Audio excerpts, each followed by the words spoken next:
బాలుది చిన్నప్పటి నుంచి కష్టపడే మనస్తత్వం. బాలుకు కష్టపడకుండా ఏది ఊరికే రాదనే అభిప్రాయం. వాళ్ళ అమ్మా నాన్న సన్నకారు రైతులు. 2 ఎకరాల ఆసామి వాళ్ళ నాన్న.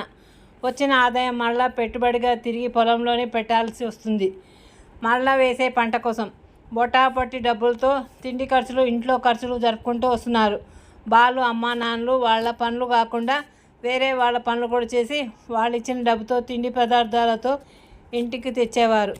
అవన్నీ బాలు గమనిస్తున్నాడు. బాలు వాళ్ళ నాన్నకు అమ్మకు తను చేయగలిగే సహాయం చేస్తూనే చదువుకునేవాడు. వాళ్ళ ఊరిలో ఒక జమీందారు కుటుంబం ఉండేది.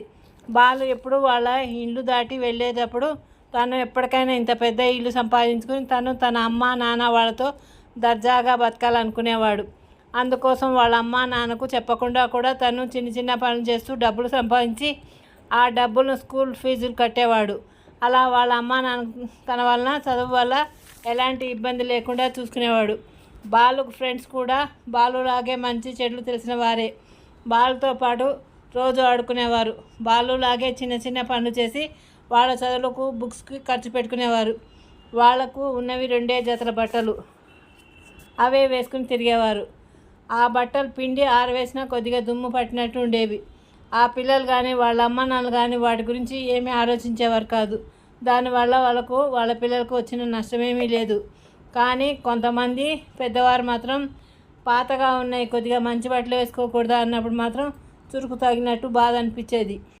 బాలుకు తన గురించి, తన కుటుంబం గురించి ఎవరైనా తక్కువ చేసి మాట్లాడితే బాధపడి ఆ బాధ అంతా గుర్తుపెట్టుకుని కసిగా చదివేవాడు.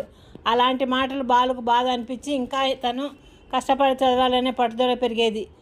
తను తన ఫ్రెండ్స్ ఇంకా బాగా చదివి మంచి మార్క్స్ 10th క్లాస్లో పాస్ అయ్యేటట్లు చేయగలిగారు. వాళ్ళ ఫ్రెండ్స్ బాలుతో సమానంగా చదివి పాస్ అయిన వారే.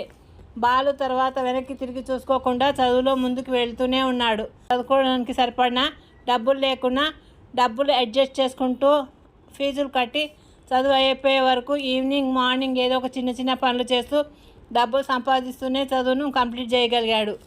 మంచి ఉద్యోగం సంపాదించి తన ఊరిలో జమీందార్ భవనాన్ని మించిన ఇల్లు కట్టి వాళ్ళ అమ్మను నాన్నను ఉంచాడు. అప్పటికి కానీ అతని మనసుకు బాధ తగ్గలేదు. బాలు ఫ్రెండ్స్ బాలు ఆలోచన తెలుసు కాబట్టి అందరూ బాలును అభినందించారు. బాలు లాంటి పిల్లలు ఎవరైనా మనసుకు బాధపడేటట్టు మాటలు అంటే ఆ మాటలు గుర్తుపెట్టుకుని కసిగా చదివి వాళ్ళు ఏమిటో నిరూపించుకుంటారు. అలాంటి పిల్లల్ని మీరు గమనించే ఉంటారు కదా పిల్లలు.